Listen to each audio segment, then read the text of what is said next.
व्यापार और भूमंडलीकरण प्रश्न उत्तर करेंगे। पहला प्रश्न है, प्राचीन काल में किस स्थल मार्ग से एशिया और यूरोप का व्यापार होता था?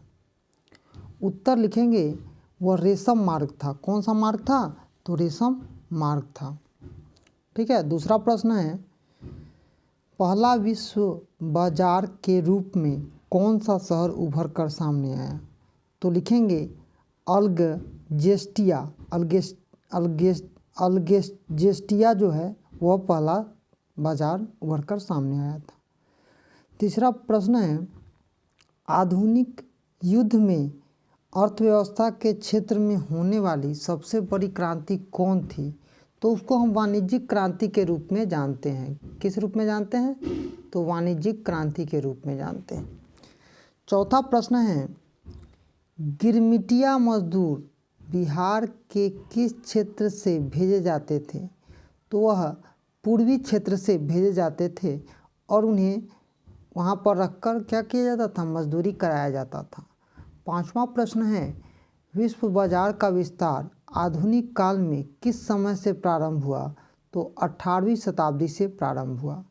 छठा प्रश्न है, विश्व व्यापारी आर्थिक संगठन किस वर्ष आरंभ हुआ? तो 1929 में आरंभ हुआ था। सातवां प्रश्न है, आर्थिक संकट मंदी के कारण यूरोप में कौन सी नई शासन प्रणाली का उदय हुआ? तो वह लोकतांत्रिक शासन प्रणाली थी। आठवां प्रश्न है, ब्रेटन वुड्स सम्मेलन किस वर्ष हुआ था? तो 1944 में हुआ था। और नौवां प्रश्न है, भूमंडलीकरण की शुरुआत किस दशक से हुआ था? तो 1990 में यह हुआ था। 10वां प्रश्न है, द्वितीय महायुद्ध के बाद यूरोप में कौन सी संस्था का उदय आर्थिक दुष्प्रभाव को समाप्त करने के लिए हुआ था? तो वह था यूरोपीय संघ। अब हम रिक्त स्थानों की वाले भी कर लेंगे। अलेक्जेंड्रिया नामक पहला विश्व बाजार सिकंदर के द्वारा स्थापित किया गया था। दूसरा है, विश्व व्यापारी आर्थिक संगठन अमेरिका देश के आरंभ हुआ।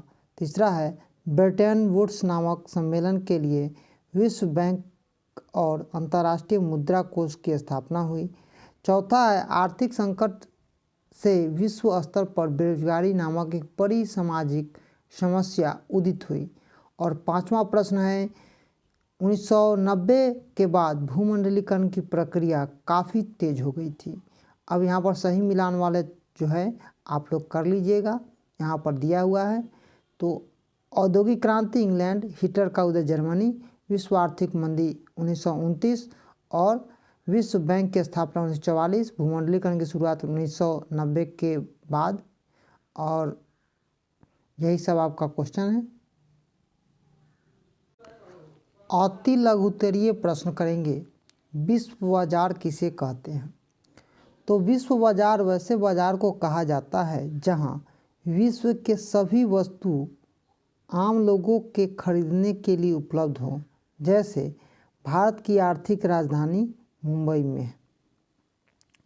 दूसरा प्रश्न है, औद्योगिक क्रांति क्या है? तो औद्योगिक क्रांति का अर्थ है उत्पादन प्रक्रिया में बदलाव होता है। 18वीं शताब्दी में उत्पादन प्रक्रिया में एक बड़ा बदलाव देखने को मिला, जहां उत्पादन मानव श्रम अथवा हाथों से न होकर मशीनों से भारी पैमाने पर होने लगा। इसी को औद्योगिक क्रांति या औद्योगिकरण कहा जाता है। आज भी हम लोग क्या जो चीज़ खाते हैं वो सब क्या है? प्रौद्योगिकी के द्वारा या औद्योगिकरण के क्रांति के पश्चात ही हम लोग उसका सेवन करते हैं। पहले क्या था? चप्पल बनाने में समय लगता था, आज चप्पल क्या है? कपड़ा बनाने में समय लगता था, आज क्या है? ये सब उसी का देन है। तीसरा प्रश्न है, आर्थिक संकट से आप क्या समझते हैं? अर्थव्यवस्था में आने वाली वैसी स्थिति जब उसके तीनों आधार कृषि, उद्योग और व्यापार का विकास अवरुद्ध या समाप्त हो गया तो लाखों लोग बेरोजगार हो जाते हैं, बैंक और कंपनियों का दिवालिया निकल जाता है तथा वस्तु और मुद्रा दोनों की बाजार में कोई कीमत नहीं रहती है, जिसे हम आर्थिक संकट कहते हैं। चौथा प्रश्न है, भूमंडलीकरण किसे कहते हैं? उत्तर लिखेंगे, भूमंडलीकरण एक वैश्वीकरण एक ही शब्द है जिसका अर्थ विश्व बाजार का आपस में जोड़ना होता है। भूमंडलीकरण एक ऐसी सोच या विचारधारा की प्रक्रिया है जिसमें व्यापार के दृष्टिकोण से पूरे विश्व के लिए एक प्लेटफॉर्म तैयार करना है, अर्थात प्रत्येक देश दूसरे देश में व्यापार के लिए अपना द्वार खोल सकते हैं। जैसे हमारे यहाँ भी आप शैम्पू यूज करते हैं हेड एंड शोल्डर, वो कहाँ है? अमेरिका की कंपनी है। पांचवा प्रश्न है, ब्रिटेन वुड्स सम्मेलन का मुख्य उद्देश्य क्या था? तो उत्तर लिखेंगे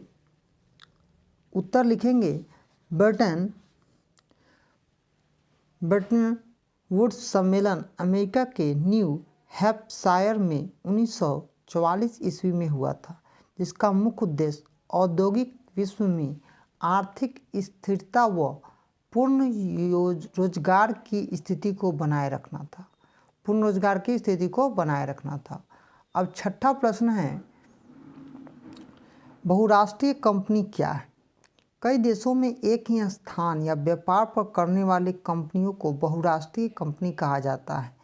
विश्व स्तर पर 1920 में ईस्ट इंडिया के बाद से इस तरह की कंपनियों का उत्कर्षण बढ़ा है और हमारे यहाँ भी ये बहुत सारी बहुराष्ट्रीय कंपनी हैं जो कि सब देशों में काम करती है। जैसे आप डाबर ले सकते हैं, पतंजलि का भी नाम ले सकते हैं।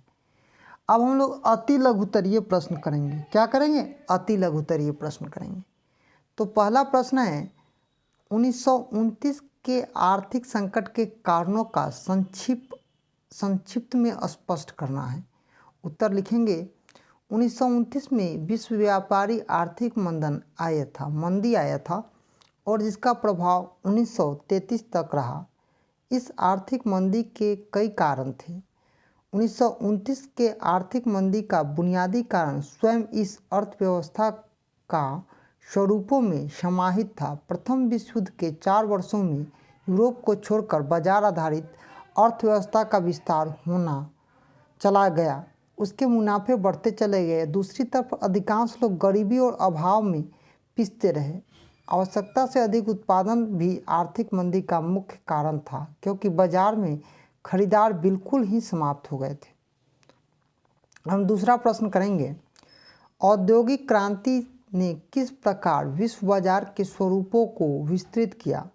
उत्तर लिखेंगे, विश्व बाजार का भूमंडलीकरण औद्योगिक क्रांति की ही देन है। औद्योगिक क्रांति के तहत वस्तुओं और सामानों का उत्पादन भारी पैमाने पर होने लगा। इस प्रकार औद्योगिक देश अपने सामानों को बेचने के लिए नए नए बाजार की तलाश में जुट गए, जहां से वह नई व्यवस्था विश्व बाजार अस्तित्व में आया। इसके तहत पूरे विश्व के बाजार को आपस में जोड़ने का प्रयास किया गया और आप आज भी देखते हैं औद्योगिक क्रांति में विश्व बाजार के रूपों को बहुत ज़्यादा बदल दिया है। तीसरा प्रश्न है, विश्व बाजार के स्वरूपों को समझना है या समझाएं। तो विश्व बाजार वैसे बाजारों को कहा जाता है जहां विश्व के सभी देशों की वस्तु आम लोगों के खरीदने के लिए उपलब्ध होती है। जैसे भारत की आर्थिक राजधानी मुंबई, दिल्ली, कलकत्ता, बेंगलोर, ये सब क्या है? विश्व बाजार औद्योगिक क्रांति की देन है। औद्योगिक क्रांति से जो वस्तु और सेवाओं का उत्पादन आवश्यकता से अधिक होने लगता है, तब औद्योगिकृत देश नए बाजार की तलाश में निकल पड़ते हैं और यही से विश्व बाजार का स्वरूप उभरकर सामने आता है। चौथा प्रश्न है, भूमंडलीकरण में बहुराष्ट्रीय कंपनियों के योगदान भूमिका को स्पष्ट करना है। क्या करना है? स्पष्ट करना है। तो भूमंडलीकरण का या वैश्वीकरण में बहुराष्ट्रीय कंपनियों का काफ़ी अहम योगदान था, या यूँ कहे कि अंतर्राष्ट्रीय कंपनी या बहुराष्ट्रीय कंपनियों के कारण ही भूमंडलीकरण को एक नई पंख मिली। भूमंडलीकरण के तहत विश्व बाजार को एक नया आयाम दिया गया और सभी देशों के बाजारों को आपस में जोड़ने का प्रयास भी किया गया। अब कोई देश किसी भी अन्य देश में स्वतंत्र रूप से व्यापार कर सकता था। इन सब में क्षेत्रीय बाजारों या लोकल दुकानों की अपेक्षा बहुराष्ट्रीय कंपनी प्रमुख भूमिका निभाती थी। पांचवा प्रश्न है, 1950 के बाद विश्व अर्थव्यवस्था के पुनर्निर्माण के लिए किए जाने वाले प्रयासों पर प्रकाश डालना है। तो 1950 तक दुनिया में 2 विश्व युद्धों का झेल चुके थे। पूरे विश्व की अर्थव्यवस्था चरमरा सी गई थी, जिसके पुनर्निर्माण के लिए कई कदम उठाए गए। द्वितीय महायुद्ध के बाद अंतर्राष्ट्रीय आर्थिक व्यवस्था का मुख्य उद्देश्य यह रहा था कि औद्योगिक विश्व में आर्थिक स्थिरता व पूर्ण रोजगार की स्थिति को बनाए रखा जाए। उपर्युक्त आर्थिक विचारों और उद्देश्य पर जुलाई 1944 में अमेरिका स्थित न्यू हैम्पशायर में ब्रिटेन वुड्स नामक स्थान पर संयुक्त राष्ट्र मौद्रिक और वित्तीय सम्मेलन हुआ, जिसमें एक महासमिति बनी, जिसके बाद अंतर्राष्ट्रीय मुद्रा कोष IMF व विश्व बैंक की स्थापना की गई। इन सब के अतिरिक्त विभिन्न मोर्चों पर विश्व अर्थव्यवस्था में सुधार के लिए और कई प्रयास किए गए और उसकी ही देन आज है। छठा प्रश्न है, भूमंडलीकरण के भारत पर प्रभाव को स्पष्ट करना है। तो भूमंडलीकरण वैश्वीकरण का प्रभाव भारत पर आजीविका उपार्जन और आर्थिक क्षेत्रों में व्यापार रूप से पड़ा।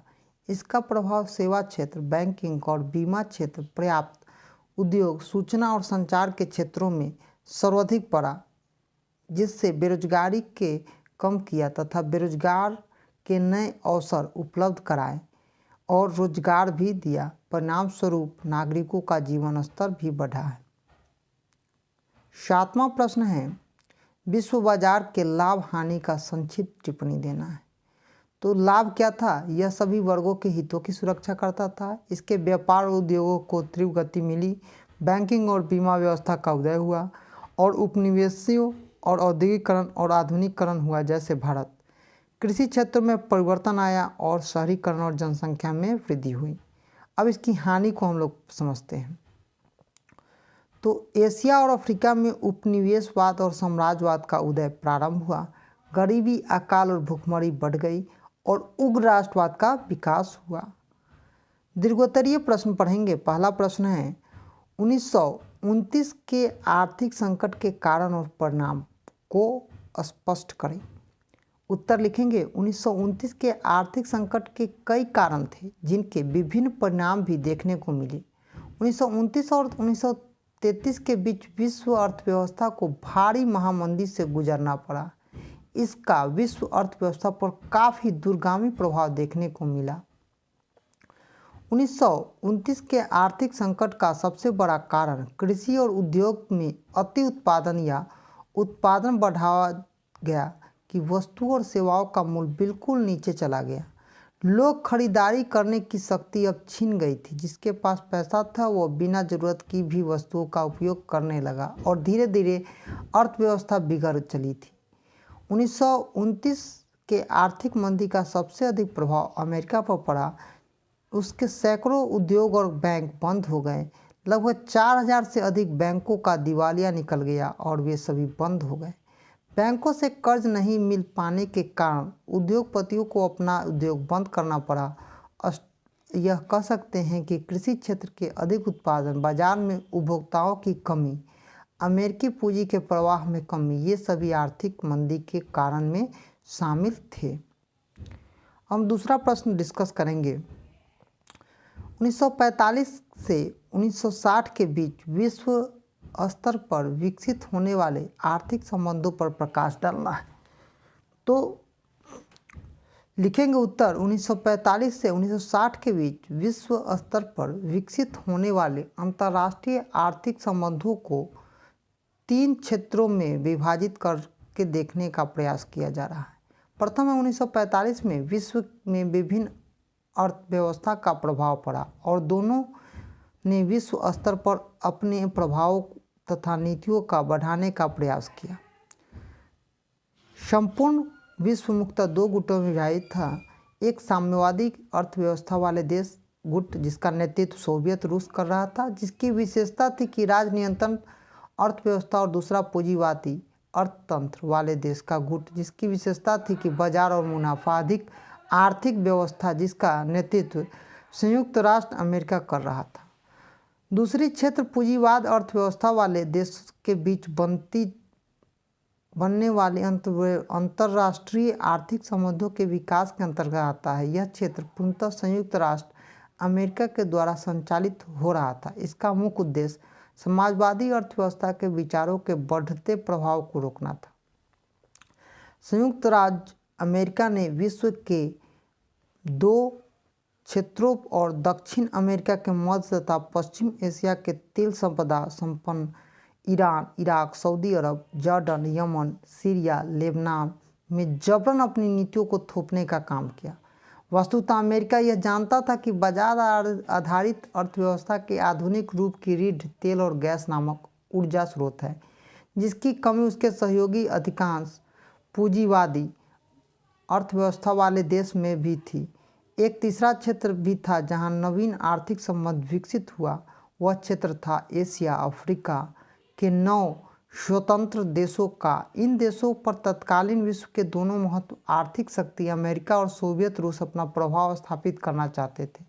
क्योंकि यह सभी 9 स्वतंत्र देश लंबे औपनिवेशिक शासन के दौर आर्थिक रूपों से बिल्कुल विपन्न और गरीब हो चुके थे, और अपनी स्वतंत्रता को बनाए रखने के लिए उन्होंने इन दोनों देशों को आर्थिक और राजनीतिक दोनों प्रकार का सहयोग देना चाहा। तीसरा प्रश्न है, भूमंडलीकरण के कारण आम लोगों के जीवन में आने वाले परिवर्तन को स्पष्ट करना है। उत्तर लिखेंगे, भूमंडलीकरण के कारण आम लोगों के जीवन में कई सारे बदलाव देखने को मिले। इनमें सबसे बड़ा आर्थिक प्रभाव, आर्थिक भूमंडलीकरण पर प्रभाव आम जीवन पर साफ दिखाई देने लगा। भूमंडलीकरण के कारण जीविका उपार्जन के क्षेत्र में बदलाव आया। उनकी झलक शहर, कस्बा और गांव सभी जगह देखने को मिला। वर्तमान दौर में 1991 के बाद संपूर्ण विश्व में सेवा क्षेत्र का विस्तार काफ़ी तेज़ी से हुआ, जिससे जीविका उपार्जन की नई क्षेत्रों का विकास हुआ। जीविका उपार्जन के नए क्षेत्र का मतलब वैसे आर्थिक गतिविधियों से है जिसमें आम लोगों से भिन्न प्रकार की सुविधाएं प्रदान करने वाले के बदले पैसा लिया जाता है, जैसे यातायात सुविधा, बस, हवाई जहाज, टैक्सी, बैंक, बीमा क्षेत्र में दी जाने वाली सुविधाएं, दूरसंचार और तकनीकी, मोबाइल, कंप्यूटर, इंटरनेट, होटल और रेस्टोरेंट इत्यादि। आज भूमंडलीकरण के कारण ही विश्व के किसी भी देश में बनी हुई वस्तु पूरी दुनिया में आसानी के साथ उपलब्ध है। इस प्रकार स्पष्ट है कि भूमंडलीकरण के कारण आम लोगों के जीवन में कई महत्वपूर्ण परिवर्तन देखने को मिले। चौथा प्रश्न है, 1919 से 1945 के बीच विकसित होने वाले राजनीतिक और आर्थिक संबंधों पर टिप्पणी लिखना है। तो युद्धोत्तर आर्थिक व्यवस्था और अंतर्राष्ट्रीय संबंधों में 2 चरणों में बांटा जाता है, जो 1920 से लेकर 29 तक का काल है, और दूसरा है 1929 से द्वितीय विश्व की समाप्ति तथा 1945 तक का काल। इस समय अंतर्राष्ट्रीय संबंधों को विकसित करने में आर्थिक कारण का महत्वपूर्ण योगदान था। पहला 1920 से 1929 तक का काल सामान्यतः आर्थिक समृद्ध और विकास काल है। प्रथम महायुद्ध के बाद विश्व पर यूरोप का प्रभाव क्षीण हो गया। हालांकि एशिया अफ्रीका उपनिवेश पर उसकी पकड़ यथावत बनी रही। युद्ध की समाप्ति का तत्काल बाद का 2 वर्ष आर्थिक संकट का काल था। इस समय उत्पादन और मांग में कमी आई, बेरोजगारी बढ़ी, जिससे औद्योगिक इकाइयों में श्रमिकों की हड़ताल होने लगी, और 1922 के वर्षों में आर्थिकता बदलने लगा। नए तकनीक की सहायता से औद्योगिक विकास में गति पकड़नी चाहिए, उत्पादन बढ़ा और उपभोक्ता वर्ग का भी विकास हुआ। अब दूसरा है 1929 से 1945। इस चरण में अंतर्राष्ट्रीय आर्थिक संबंधों का विकास, विश्व व्यापारिक आर्थिक महामंदी के प्रभाव को समाप्त करना तथा उन्हें नियंत्रित करने उद्देश्यों से हुआ। आर्थिक महामंदी के आरंभिक अमेरिका से हुआ, अतः मंदी का प्रभाव को नियंत्रित करने का प्रयास वहीं से आरंभ हुआ। 1932 में फ्रैंकलिन डी रूजवेल्ट अमेरिका के राष्ट्रपति निर्वाचित हुए और मंदी से निपटने के लिए रूजवेल्ट ने नई आर्थिक नीतियों को अपनाया जिसे न्यू डील का नाम दिया जाता है। अमेरिका के समान यूरोप राष्ट्रों में महामंदी के प्रभाव से बाहर निकलने और अर्थव्यवस्था को विकसित करने का प्रयास किया। इसके लिए यूरोपीय राष्ट्रों की सरकारों ने कड़ा मुद्रा नियंत्रण स्थापित किया, जो कि पूर्वी यूरोपीय राष्ट्रों में 1932 में ओटोका सम्मेलन आयोजित किया, जिसमें आय निर्यात को संतुलित करने का प्रयास किया गया। और पांचवा और अंतिम प्रश्न है, दो महायुद्धों के बीच 1945 के बाद औपनिवेशिक देशों में होने वाले राष्ट्रीय आंदोलन पर निबंध लिखना है। प्रथम विश्व युद्ध की समाप्त होने के बाद मित्र राष्ट्रों ने दुनिया के सभी राष्ट्रों के साथ जनतंत्र तथा राष्ट्रीय आत्मनिर्णय पर एक नया युग आरंभ करने का वचन दिया। ब्रिटिश सरकार ने तो यह घोषणा कर दी कि स्वराज स्थापना के जिन सिद्धांतों के लिए हम लड़ रहे हैं उसे भारत सहित अन्य उपनिवेशों में लागू कर क्रमशः एक जिम्मेदार सरकार की स्थापना की जाए। आरंभिक में समय तिलक तथा गांधी जैसे नेताओं ने ब्रिटिश सरकार को युद्ध के हर संभव सहायता का प्रदान दिया, परंतु युद्ध के बाद मित्र राष्ट्रों ने उपनिवेश के जनतंत्र लागू करने के बजाय इन पर और कठोर नियंत्रण स्थापित कर दिया। इसका प्रयास है रॉलेट एक्ट का पारित होना। जलियांवाला बाग हत्याकांड भारत में इसका उदाहरण है। 1929 की आर्थिक संकट के कारण उपनिवेश का निर्णायक घट गया और कृषि उत्पादनों के दाम घट गए, जिससे सरकार लगान की दर में कमी हुई तैयार नहीं थी। इन सबसे उपनिवेश में सरकार के प्रति घोर असंतोष, राष्ट्रीय आंदोलन हेतु जनता को प्रेरित करना, इसी वर्तमान के लिए 1930 में भारत में सोवियत आज्ञा आंदोलन शुरू हुआ। द्वितीय विश्व युद्ध के समय ब्रिटेन को पुनः भारत में राष्ट्रीयता सहयोग उपेक्षित करने के लिए कहा गया और इन दोनों के प्रस्ताव में 1942 में भारत छोड़ो आंदोलन ने ब्रिटिश शासन की नींव